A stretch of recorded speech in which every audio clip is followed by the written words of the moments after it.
बिस्मिल्लाहिर्रहमानिर्रहीम। बच्चों, मैं प्रोफेसर अमार अवान। हमने फ़िज़िक्स का पहला चैप्टर नंबर 12 इलेक्ट्रोस्टैटिक्स कंप्लीट कर लिया था। नेक्स्ट हमारा जो चैप्टर है वो है जी करंट, इलेक्ट्रिसिटी या इलेक्ट्रिक करंट। अब लास्ट चैप्टर में ये था कि चार्ज रेस्ट पर था, अब क्या है, चार्ज मूव करना शुरू कर दिया। चार्ज जब मूव करता है तो हम उसे करंट का नाम दे देते हैं। अगर चार्ज की स्टडी हम रेस्ट पे कर रहे हो, इट इज़ कॉल्ड इलेक्ट्रोस्टैटिक्स। लेकिन जब चार्ज मूव करना शुरू कर दे then it is called current. ठीक है। और करंट को फिर जब हम डिफ़ाइन करते हैं तो करंट को डिफ़ाइन करने के लिए हम मूविंग चार्ज की बात तो करते हैं, लेकिन साथ कुछ और भी शराइत हैं। सपोज़ हमारे पास एक यूँ करके कंडक्टर है, इस कंडक्टर का ये कोई क्रॉस सेक्शनल एरिया है ए। इस कंडक्टर की जो लेंथ है उसको मैं रिप्रेजेंट करूं तो मैं कह देता हूं इस कंडक्टर की लेंथ है L। अब इस कंडक्टर में से आप इसको अटैच करें बैटरी के टर्मिनल्स के साथ। जब हम बैटरी के टर्मिनल्स के साथ अटैच करेंगे तो चार्ज इस कंडक्टर में से पास करेगा। आप सपोज़ कर लें कि इस तरफ आपने बैटरी के पॉजिटिव टर्मिनल से कनेक्ट किया और इसको यहाँ पर लाकर बैटरी के नेगेटिव टर्मिनल से कनेक्ट किया, तो चार्ज इस कंडक्टर में से फ़्लो करेगा।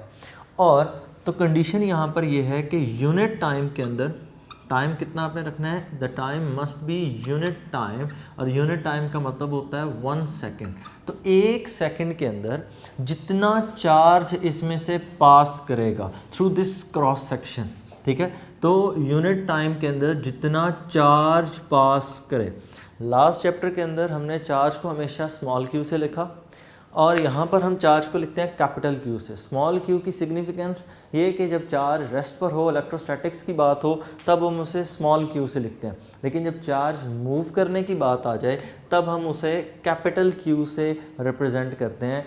तो इलेक्ट्रिक करंट क्या चीज़ है? Electric current is the rate of flow of charges through a cross sectional area. ठीक है, क्रॉस सेक्शनल एरिया क्या है कि सपोज ये मार्कर है ना, इस मार्कर के इस एंड का जो एरिया है that is called area of the cross section. कि अगर आप उस वायर को कट करें तो उसके जो कट करने पर जो फेस है सामने वाला, उसका जितना एरिया होगा that is called area of the cross section.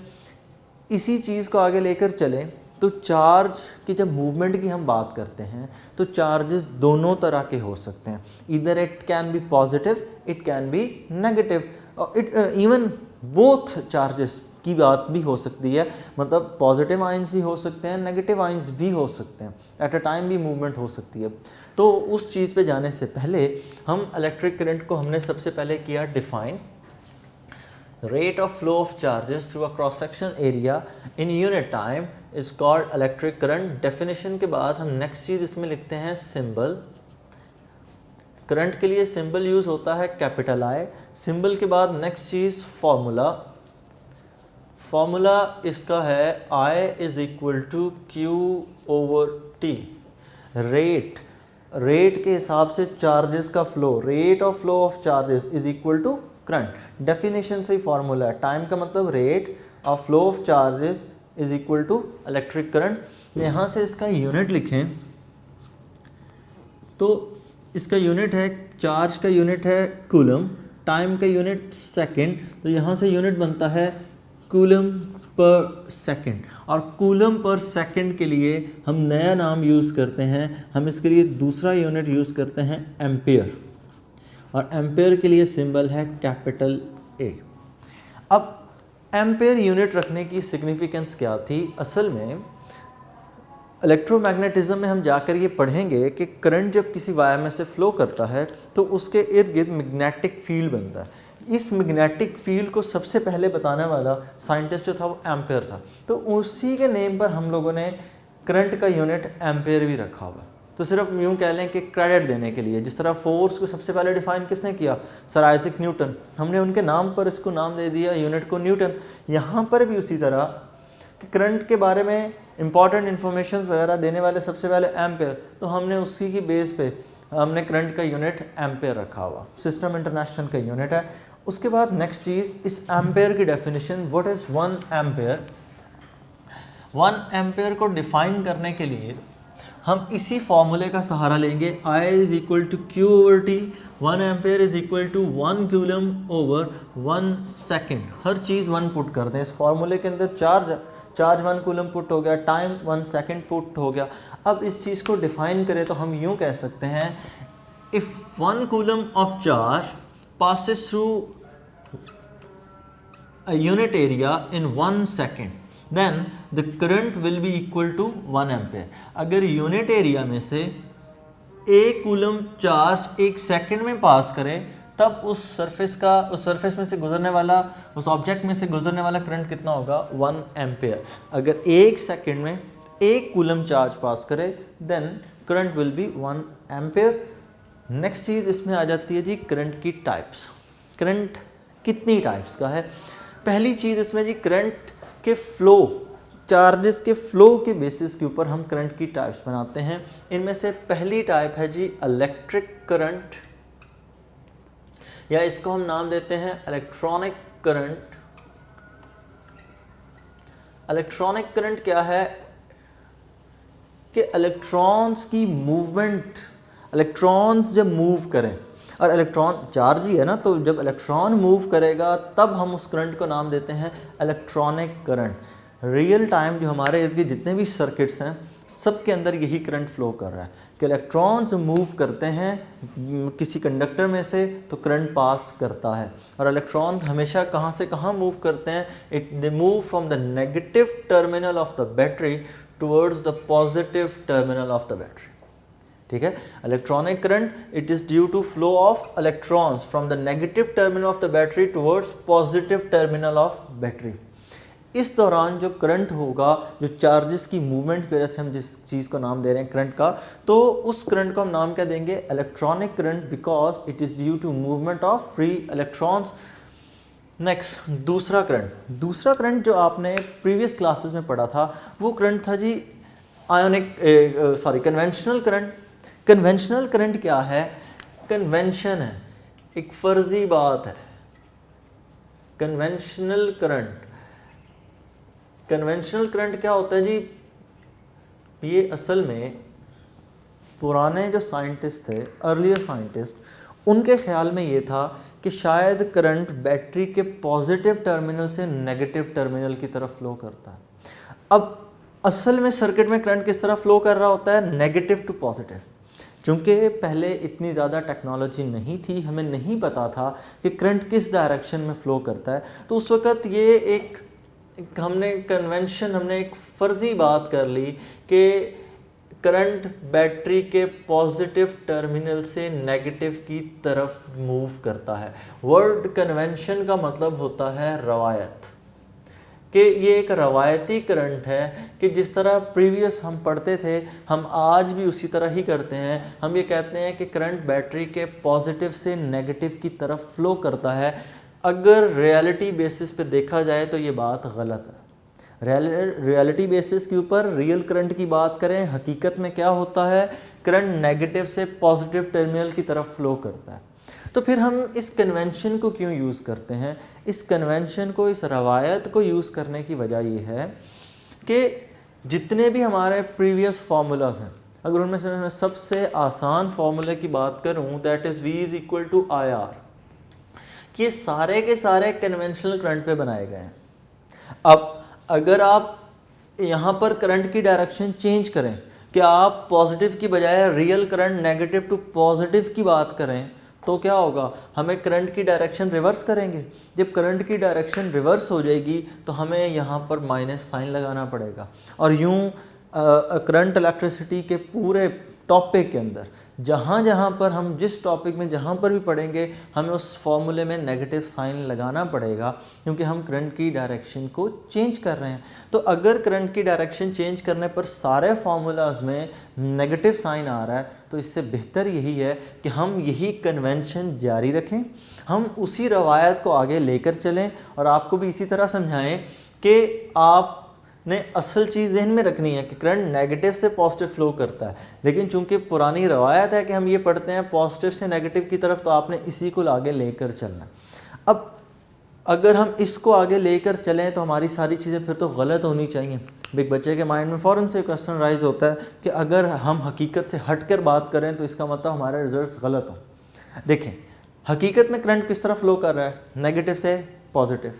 हम क्या कंसीडर कर रहे हैं, पॉजिटिव से नेगेटिव। हमारा ये फार्मूला पॉजिटिव के हिसाब से, मतलब पॉजिटिव टू नेगेटिव कन्वेंशन के हिसाब से भी ठीक है।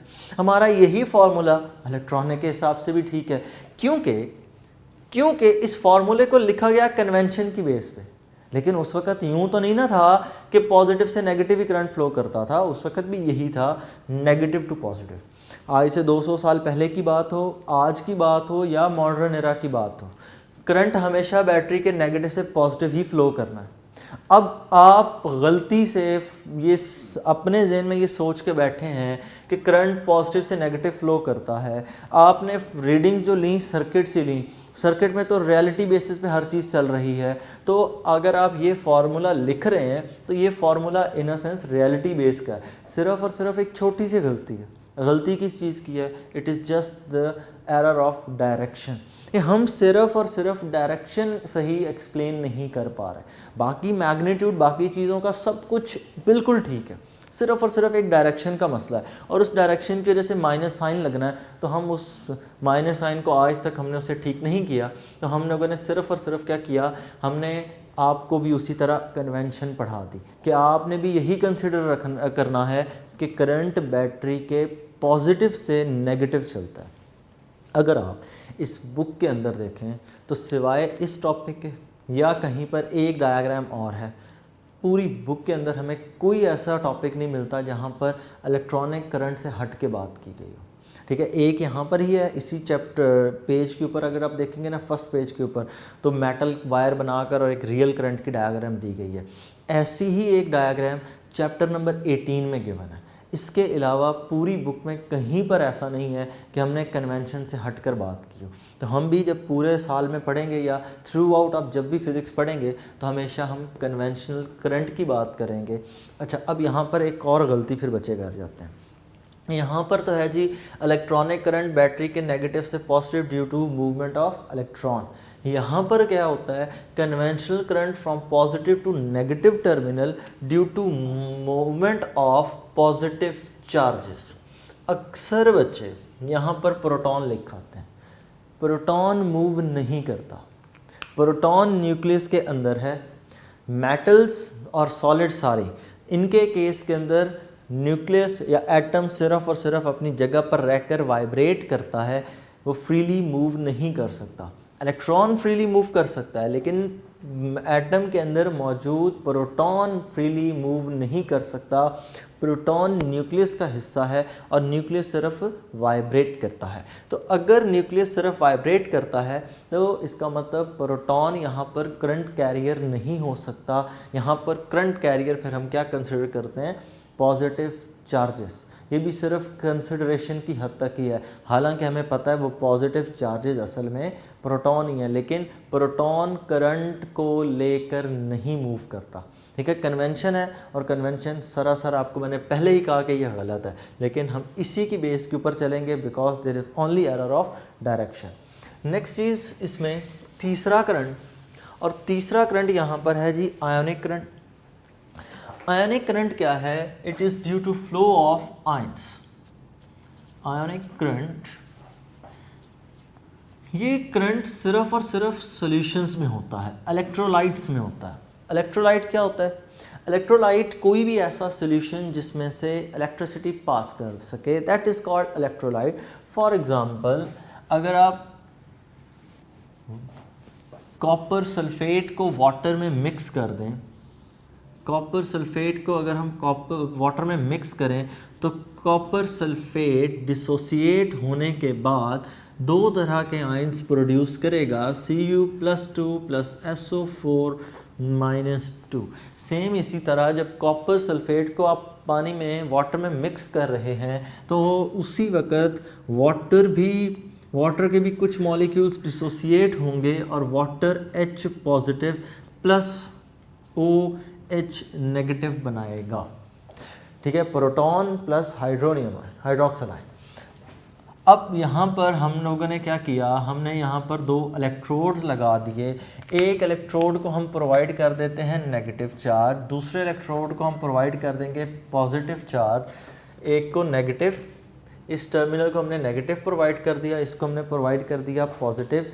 नेगेटिव का मतलब है कैथोड, नेगेटिव टर्मिनल को हम नाम देते हैं कैथोड और पॉजिटिव टर्मिनल को हम नाम देते हैं एनोड।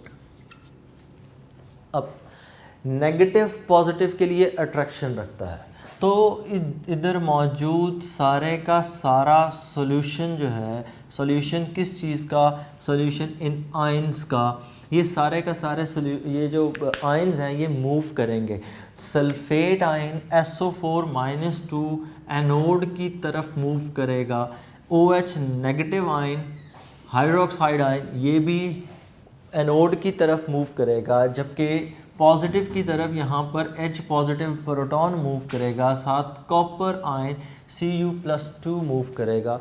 इस मूवमेंट के नतीजे में यहाँ पर पहुँचकर अब देखें यहाँ पर क्या हुआ कि ये आयंस खुद ब खुद ये मूव किए, तो इस मूवमेंट के नतीजे में एक करंट डेवलप हो जाएगा और इसी करंट को हम नाम देते हैं आयनिक करंट, के आयंस की मूवमेंट की वजह से करंट। और चूँकि दोनों तरह के आयंस हैं, पॉजिटिव भी नेगेटिव भी, तो आयनिक करंट इस तरह दोनों से डिफरेंट हो गया। यहाँ पर हम बात करते हैं सिर्फ इलेक्ट्रॉन की, यहाँ पर हम बात करते हैं पॉजिटिव चार्जेस की, और यहाँ पर हम बात करते हैं positive and negative both type of ions. अब ये जो पॉजिटिव आयन है इसको हम नाम देते हैं कैटाइन। इसको कैटाइन इसलिए कहा जाता है कि ये कैथोड की तरफ मूव करता है, और नेगेटिव आयन को हम नाम देते हैं A9 because they move towards anode. ठीक है, तो कैटाइन और एनाइन के पीछे ये बेसिक्स हैं। आगे फिर इनको हम यूज़ करेंगे जब हम इफ़ेक्ट्स ऑफ करंट पढ़ेंगे। तो अब आ जाते हैं जी अपने रियल करंट के ऊपर कि रियल करंट के अंदर असल में क्या कुछ हो रहा होता है कि अगर हम एक कंडक्टर को बैटरी के टर्मिनल्स के साथ अटैच करें तो किस तरह की चेंजेस उसमें हो सकती हैं। तो होगा कुछ यूँ कि जब हम रियलिटी बेसिस पे हम करंट फ्लो करवाते हैं किसी मेटल में से, तो फ्लो करते वक्त असल में वहाँ पर मूव कर रहे होते हैं इलेक्ट्रॉन्स। ये इलेक्ट्रॉन्स इलेक्ट्रिक फील्ड के अगेंस्ट मूव करते हैं। कैसे? सपोज करें उसी तरह मेरे पास एक कंडक्टर है, ये उस कंडक्टर का कुछ क्रॉस सेक्शनल एरिया, उसके बाद ये उस कंडक्टर की कुछ लेंथ है। हमने इलेक्ट्रॉन्स को इनमें से पास करवाना है।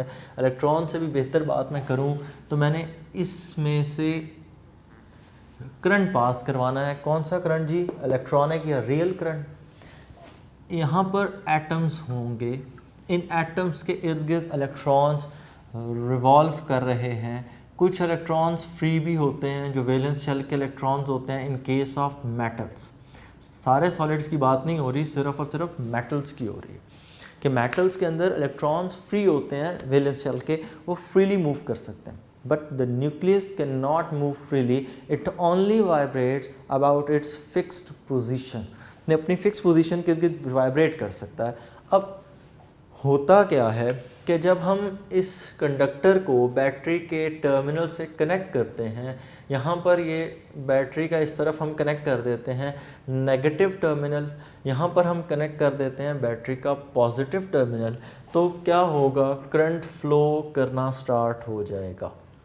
अगर हम करंट फ्लो करने से पहले की बात करें तो करंट फ्लो करने से पहले ये जो एक एटम है, इस एटम के जितने भी इलेक्ट्रॉन्स हैं सिवाय वैलेंस शेल के, वो अपनी जगह पर फिक्स रहते हैं, और जो लास्ट शेल के इलेक्ट्रॉन्स होते हैं वो फ्रीली मूव करते हैं।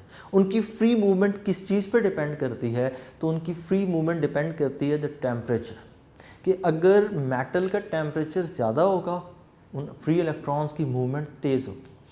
अगर उस मेटल का टेम्परेचर कम होगा, इलेक्ट्रॉन्स की मूवमेंट भी कम होगी। नेक्स्ट, अब आपने इसको करंट के साथ बैटरी के साथ कनेक्ट कर दिया। बैटरी के साथ कनेक्ट करते ही यहाँ से इलेक्ट्रॉन्स मूव करेंगे मेटल्स में से होते हुए दूसरे टर्मिनल की तरफ, नेगेटिव से पॉजिटिव टर्मिनल की तरफ। इलेक्ट्रिक फील्ड की अगर मैं डायरेक्शन देखूं तो इलेक्ट्रिक फील्ड हमेशा बैटरी के पॉजिटिव से नेगेटिव की तरफ बनता है कि इलेक्ट्रिक फील्ड लाइंस बैटरी के पॉजिटिव टर्मिनल से नेगेटिव टर्मिनल की तरफ। अब इनका यहाँ पर आपस में कोई कांटेक्ट नहीं है, तो इलेक्ट्रिक फील्ड इंटेंसिटी की डायरेक्शन कुछ यूँ होगी, करंट के बिल्कुल ओपोजिट। ये डायरेक्शन है जी ई की। इलेक्ट्रिक फील्ड इंटेंसिटी की डायरेक्शन किस तरह होगी, from positive terminal to negative terminal, क्योंकि हमने इस तरह से सेटअप बनाया होता है बैटरी का कि इनका दरमियान में आपस में कांटेक्ट नहीं होता, यहाँ से इलेक्ट्रिक फील्ड नहीं बन सकता। तो अब इलेक्ट्रॉन किस तरह मूव कर रहा है, इसके ओपोजिट। इलेक्ट्रॉन की मूवमेंट है, आप यूँ कह लें लेफ़्ट से राइट। इलेक्ट्रिक फील्ड की मूवमेंट है राइट टू लेफ़्ट। अब दोनों की चूँकि ओपोजिट डायरेक्शन है तो इलेक्ट्रॉन यहाँ पर एक फिक्स वेलोसिटी गेन करेगा। यहाँ पर जो इलेक्ट्रॉन फिक्स वेलोसिटी गेन करेगा उस वेलोसिटी को हम नाम देते हैं ड्रिफ्ट वेलोसिटी। ठीक है, वैसे क्या था, वैसे हमने ये पढ़ा कि ये इलेक्ट्रॉन्स अगर बैटरी कनेक्ट ना हो तो फ्रीली मूव कर रहे होते हैं, उनकी कोई फिक्स डायरेक्शन नहीं है। लेकिन जब आप बैटरी के टर्मिनल्स के साथ कनेक्ट कर देते हैं मेटल को तो इलेक्ट्रॉन एक फ़िक्स डायरेक्शन में मूव करते हैं। फ़िक्स डायरेक्शन में मूव करते वक्त जितनी वेलोसिटी उनके पास होगी that is called drift velocity, और ये फ्रीली मूवमेंट के मुकाबले में बहुत कम वेलोसिटी होती है कि जब इलेक्ट्रॉन्स फ्री मूव कर रहा होता है ना तब वो वेलोसिटी बहुत ज़्यादा है, लेकिन जब आप उनको एक स्पेसिफिक डायरेक्शन देते हैं ना तो इलेक्ट्रॉन बड़ा स्लो मूव करता है। और इस मूवमेंट के दौरान इलेक्ट्रॉन्स की कोलिजन मेटल के न्यूक्लियस के साथ भी हो रही होती है। मतलब जब फिक्स डायरेक्शन होगी तो इलेक्ट्रॉन मूव करते वक्त न्यूक्लियस के साथ भी कोलाइड करेगा। कुछ इलेक्ट्रॉन स्ट्रेट पास करेंगे, लेकिन अगर वो फर्स्ट लेयर ऑफ न्यूक्लियस से बच जाते हैं तो आगे बिलियन ट्रिलियन ऑफ लेयर्स हैं, कहीं ना कहीं तो वो टकराएंगे। तो जब ये इलेक्ट्रॉन्स बार बार टकराएंगे तो इनकी वेलोसिटी और कम हो जाएगी। फ्रीली मूव करते हुए कितना इशू नहीं है उनको, लेकिन जब आप उनको एक फिक्स डायरेक्शन दे रहे हैं और आगे न्यूक्लियस की बहुत बड़ी लेयर्स और बहुत ज़्यादा लेयर्स हैं तो इलेक्ट्रॉन्स उनके साथ कोलाइड करेंगे और इस कोलिजन के नतीजे में भी उनकी वेलोसिटी कम होगी। तो यही वजह है कि ड्रिफ्ट वेलोसिटी की वैल्यू बहुत कम होती है, पहला फैक्टर। दूसरा, इलेक्ट्रॉन्स की जो मूवमेंट है वो नेगेटिव से पॉजिटिव क्यों है, क्योंकि इलेक्ट्रॉन्स में भी चार्ज नेगेटिव है। यहाँ पर भी बैटरी का नेगेटिव टर्मिनल नेगेटिव नेगेटिव को रिपेल करता है जबकि नेगेटिव पॉजिटिव को अट्रैक्ट करता है। तो इस वजह से इलेक्ट्रॉन ऑटोमेटिकली बैटरी के नेगेटिव टर्मिनल से बैटरी के पॉजिटिव टर्मिनल की तरफ मूव करेगा। तो ये है कॉन्सेप्ट ड्रिफ्ट वेलोसिटी का, और ड्रिफ्ट वेलोसिटी की वैल्यू तकरीबन होती है in the order of 10⁻³ metres per second. अच्छा, ये जो ऑर्डर की जब बात करते हैं ना तो ये नहीं है कि ये एग्जैक्ट वैल्यू है, नो, ये एग्जैक्ट वैल्यू नहीं है 10⁻³ इस बात का मतलब ये है कि हर मेटल के लिए ये वैल्यू इसी रेंज में होगी। मतलब अगर किसी कंडक्टर की वैल्यू है ना 5 तो वो असल में 5 × 10⁻³ मतलब हर वैल्यू के साथ आपने 10⁻³ मल्टीप्लाई करना होता है। हर वैल्यू 0.00 एंड समथिंग होगी, ठीक है, 0.00 और आगे यहाँ पर 5 लगा दें, 3 लगा दें, 2 लगा दें, वो डिपेंड करता है कि आप किस मेटल की बात कर रहे हैं। हर मेटल के अंदर इलेक्ट्रॉन्स की ड्रिफ्ट वेलोसिटी एक जैसी नहीं होती। तो यहाँ तक ये जितना भी आपने टॉपिक पढ़ा है ना, ये सारी की सारी चीज़ें MCQs शॉर्ट क्वेश्चंस की हद तक आती हैं। बोर्ड में इस टॉपिक को लॉन्ग क्वेश्चन के तौर पर नहीं पूछा जाता। नेक्स्ट, इसी टॉपिक का जो दूसरा हिस्सा है वो है जी कि हमारे पास नेक्स्ट सोर्सेज ऑफ करंट, कि वो कौन कौन से सोर्सेज हैं जहाँ से हम करंट गेन कर सकते हैं। तो बच्चों, उससे पहले कि मैं आपको इस पर ये पढ़ाऊँ कि हम वो कौन कौन से सोर्सेज हैं जहाँ से हम करंट गेन करते हैं, उससे बेहतर एक चीज़ है कि आपको कॉन्सेप्ट ये प्रोवाइड किया जाए कि आखिर क्या वजह है कि इलेक्ट्रॉन बैटरी के नेगेटिव टर्मिनल से पॉजिटिव की तरफ मूव करते हैं। या अगर कन्वेंशनल करंट की बात करें तो चार्जेस किस तरह बैटरी के पॉजिटिव से बैटरी के नेगेटिव टर्मिनल की तरफ ट्रांसफ़र होते हैं। तो मैं अब ये टॉपिक सारे का सारा कन्वेंशनल करंट की बेस पे पढ़ाऊँगा। तो सपोज़ करते हैं जी हमारे पास एक बैटरी है, आपने न्यूली इसको फ्रेशली डिज़ाइन किया, इस बैटरी के ऊपर एक तरफ नेगेटिव टर्मिनल, दूसरी तरफ इस बैटरी का पॉजिटिव टर्मिनल, ये नेगेटिव टर्मिनल है, ये पॉजिटिव टर्मिनल है। कन्वेंशनल करंट की बात करूँ, इसको ज्वाइन करें हम सर्किट के अंदर, तो सर्किट में ज्वाइन करते वक्त यहाँ पर हम ड्रॉ कर देते हैं, let's say it's a bulb, यहाँ पर कोई बल्ब है और आपने इसको जैसे ही कनेक्ट करेंगे तो यहाँ पर करंट फ्लो करेगा। मैं कन्वेंशनल करंट की बात कर रहा हूँ। अब जब हम इस बैटरी को डिज़ाइन करेंगे तो हम कुछ यूँ डिज़ाइन करते हैं कि नेगेटिव टर्मिनल बहुत छोटा जबकि पॉजिटिव टर्मिनल बहुत बड़ा बनाया जाता है। क्यों? पॉजिटिव हाई पोटेंशियल होता है, नेगेटिव लो पोटेंशियल होता है। चार्जेस हमेशा हाई से किधर मूव करते हैं? लो की तरफ। क्यों करते हैं? तो यहाँ पर याद रखिएगा कि नेचर का रूल है कि दुनिया की हर चीज़ अपनी एनर्जी को लूज़ करने की कोशिश करती है। एटम बॉन्डिंग क्यों करते हैं? एटम बॉन्ड्स इसीलिए बनाते हैं कि वो अपनी एनर्जी को लूज़ कर सकें। एक ओवरहेड टैंक है जिसके अंदर आपने वाटर को एक्यूमुलेट कर रखा है, आप यहाँ पर एक होल कर दें, वाटर ऑटोमेटिकली नीचे मूव करता है। क्यों करता है? क्योंकि उसने ग्राउंड से कुछ ना कुछ हाइट अटेन कर रखी है। तो ये जो हाइट उसके पास है, it has some sort of potential energy. तो इसके पास जब पोटेंशियल एनर्जी है तो ये इस एनर्जी को लूज़ करेगा और ख़ुद ब खुद हाई एनर्जी से किधर मूव करेगा? लो एनर्जी की तरफ। तो ये नेचर का रूल है कि चीज़ें हमेशा हाई एनर्जी लेवल से लो एनर्जी लेवल्स की तरफ मूव करती हैं। तो चार्जेस भी इसी तरह हाई पोटेंशियल से लो की तरफ मूव करते हैं। और यही हाई और लो का जो फ़र्क है, that is called potential difference. High potential और लो पोटेंशियल का जो फ़र्क है, इसी चीज़ को हम नाम देते हैं पोटेंशियल डिफरेंस। इसी चीज़ को हम नाम दे देते हैं वोल्टेज का। It is also called voltage. जब चार्जेस रेस्ट पर हों तब हम उनके लिए टर्म यूज़ करते हैं इलेक्ट्रिक पोटेंशियल, और जब चार्जेस करंट की बात आ जाती है तब उसी टर्म को हम क्या नाम देते हैं? That is called potential difference और वोल्टेज। मतलब हाई और लो के दरमियान में जो फ़र्क है, that is called potential difference delta we. अब बैटरी में क्या होगा? जैसे जैसे करंट फ्लो करता रहेगा, हाई पोटेंशियल वैसे वैसे कम होता जाएगा, लो पोटेंशियल वैसे वैसे बढ़ता जाएगा। लो पोटेंशियल आहिस्ता आहिस्ता ज़्यादा यहाँ पहुँच गया, फिर यहाँ पहुँच गया, और एक वक्त आएगा कि दोनों बराबर हो गए। और जब ये दोनों हाई पोटेंशियल और लो पोटेंशियल बराबर हो गए, तब इस सर्किट में करंट फ्लो नहीं करेगा। तो किसी सर्किट में करंट फ्लो करने की बेसिक वजह क्या हो गई? Potential difference. ठीक है, अगर पोटेंशियल डिफरेंस होगा करंट फ्लो करेगा, पोटेंशियल डिफरेंस नहीं है करंट फ्लो नहीं करेगा। तो किसी सर्किट में करंट के फ्लो की पहली बुनियादी वजह that is potential difference. Next, इस पोटेंशियल डिफरेंस के साथ साथ हम एक और कॉन्सेप्ट भी डिस्कस करते होते हैं, दैट इज़ रेजिस्टेंस, रुकावट। अब करंट के रास्ते में कहीं ना कहीं ज़रूर कोई ना कोई रुकावट होगी। तो इस वायर में भी हो सकती है, जब इलेक्ट्रॉन्स मूव करते हैं तो वो एटम्स के साथ कोलाइड करते हैं। अभी हमने डिस्कस किया, वो collision in a sense resistance है। ये आपने जो अप्लायंस लगा रखी है, ये 100% रेजिस्टेंस है, ये रुकावट ही है। और इस रुकावट के नतीजे में पोटेंशियल हमेशा कम होता है, पोटेंशियल लूज़ करता है। अच्छा, पोटेंशियल डिफरेंस में एक चीज़ याद रखिएगा, पोटेंशियल डिफरेंस असल में क्या चीज़ है? पोटेंशियल डिफरेंस वही है V is equal to W/Q। बस आपने इस Q को बड़ा कर देना है, मूविंग चार्ज।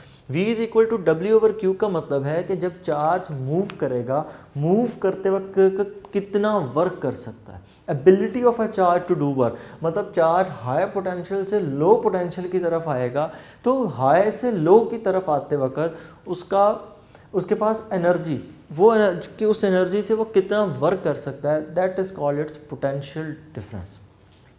नेक्स्ट, अब हम मूव करते हैं पोटेंशियल डिफरेंस का यूनिट। तो पोटेंशियल डिफरेंस का यूनिट है वोल्ट, और वोल्ट को जब हम डिफ़ाइन करेंगे तो वोल्ट को डिफ़ाइन करते वक्त हम यूँ लिखेंगे 1 W और 1 कूलम और 1 वोल्ट। अगर इस चीज़ को मैं प्रॉपर लिखूं तो मैं यूँ कर सकता हूँ 1 volt is equal to 1 joule over 1 coulomb. कि आपने हर चीज़ को, वर्क को भी, चार्ज को भी, वोल्ट को भी, तीनों चीज़ों को 1 पुट करना है। अगर एक कूलम चार्ज 1 जाउल वर्क करे then the potential difference will be 1 volt. If 1 coulomb of charge has an ability to do a work of 1 joule then its potential difference will be 1 volt. तो यूँ ये concept है potential difference का। और अगर आपसे पूछा जाए, फिर रिपीट कर रहा हूँ, बड़ा इंपॉर्टेंट MCQs, अगर ये पूछा जाए किसी सर्किट में करंट के फ्लो करने की बेसिक वजह क्या है, तो करंट के फ्लो करने की बेसिक वजह है पोटेंशियल डिफरेंस। जितना ज़्यादा पोटेंशियल डिफरेंस उतना ज़्यादा करंट। अगर पोटेंशियल डिफरेंस कम है करंट कम होगा, पोटेंशियल डिफरेंस ज़्यादा है करंट की वैल्यू ज़्यादा होगी। और इसी चीज़ को हम आगे लेकर चलेंगे। तो नेक्स्ट हम जो टॉपिक पढ़ेंगे वो होगा जी ओहम्स लॉ। तो ओहम्स लॉ में हम अब ये बात डिस्कस करेंगे कि पोटेंशियल डिफरेंस और करंट हमेशा आपस में डायरेक्टली प्रोपोर्शनल होते हैं। तो फिर देख लें जी टॉपिक को एक दफ़ा रिपीट थोड़ा सा। सबसे पहले हमने इसमें क्या पढ़ा, what is current. Current electricity क्या है, कि जब करंट चार्ज मूव करना शुरू हो जाए इट इज़ कॉल्ड करंट। और फिर इसमें हमने टाइप्स पढ़ी। टाइप्स में हमने 3 तरह की टाइप्स डिस्कस की। एक हमने कहा इलेक्ट्रिक करंट या electronic current, it is due to flow of electrons from the negative terminal to the positive terminal of the battery. दूसरा हमने पढ़ा कन्वेंशनल करंट, ये रवायत है, ये साइंटिस्ट की गलती है कि वो ये समझ बैठे कि करंट हमेशा बैटरी के पॉजिटिव से बैटरी के नेगेटिव टर्मिनल की तरफ फ्लो करता है due to movement of positive charges. अब जितने भी हमारे पुराने प्रूफ्स हैं वो कन्वेंशनल करंट पर ही हैं, तो हम आज भी इसी कन्वेंशन को आगे डिलीवर कर रहे हैं और इसी चीज़ को पढ़ाए चले जा रहे हैं। क्योंकि जो इफ़ेक्ट कन्वेंशनल करंट का है वही इफ़ेक्ट रियल करंट का है, दोनों में कोई फ़र्क नहीं है सिवाय इसके डायरेक्शन के। तीसरी चीज़ वो है आयनिक करंट। आयनिक करंट के अंदर दोनों तरह के चार्जेस मूव करते हैं, पॉजिटिव भी नेगेटिव भी, और ये ज़्यादातर इलेक्ट्रोलाइट्स में होता है, सॉल्यूशंस के अंदर होता है। तो हम यहाँ पर फिर चार्जेस की जगह आयंस का वर्ड यूज़ करते हैं कि ये आयंस की वजह से मूव करता है। चूँकि दोनों तरह के चार्जेस होते हैं, पॉजिटिव एंड नेगेटिव आयंस दोनों तरह के होते हैं, तो इसलिए हम इसको नाम देते हैं आयनिक करंट। और उसके बाद ड्रिफ्ट वेलोसिटी, कि जब तक आपने किसी मेटल के साथ बैटरी कनेक्ट नहीं की तो इलेक्ट्रॉन्स फ्रीली मूव करते हैं और उनकी फ्रीली मूवमेंट डिपेंड किस चीज़ पे करती है, टेम्परेचर पे। लेकिन जब उसी मेटल को हम बैटरी के साथ कनेक्ट कर देते हैं, अब इलेक्ट्रॉन्स एक फ़िक्स डायरेक्शन में मूव करेंगे। और फिक्स डायरेक्शन क्या होगी, from the negative terminal to the positive terminal. और आखिरी चीज़ कि जो इलेक्ट्रिक फील्ड होगी उसकी डायरेक्शन क्या होगी, फ्रॉम पॉजिटिव टू नेगेटिव। अब चूँकि इलेक्ट्रिक फील्ड की और इलेक्ट्रॉन की मूवमेंट ऑपोजिट है, इलेक्ट्रॉन मूव कर रहा है negative to positive, electric field lines positive से नेगेटिव, दोनों की डायरेक्शन ऑपोजिट, तो इलेक्ट्रॉन एक फिक्स वेलोसिटी गेन कर लेता है। उस फिक्स वेलोसिटी को हम नाम क्या देते हैं, that was named as drift velocity. फिर उसके बाद हमने नेक्स्ट पोटेंशियल डिफरेंस का कॉन्सेप्ट पढ़ा। इसका जिक्र बुक में कहीं पर नहीं है, असल में ओहम्स लॉ के अंदर इसको वहीं पर लिख दिया जाता है। 10th क्लास में असल में आपने पढ़ा था तो बच्चे भूल जाते हैं, इसलिए मैंने इस कॉन्सेप्ट को यहाँ पर रिवाइज करवा दिया आपको। तो ये था जी आपका पहला टॉपिक, इसको पढ़िएगा, अपने कॉन्सेप्ट क्लियर रखें, तभी आपको नेक्स्ट टॉपिक समझ आएंगे। तब तक के लिए अल्लाह हाफ़िज़।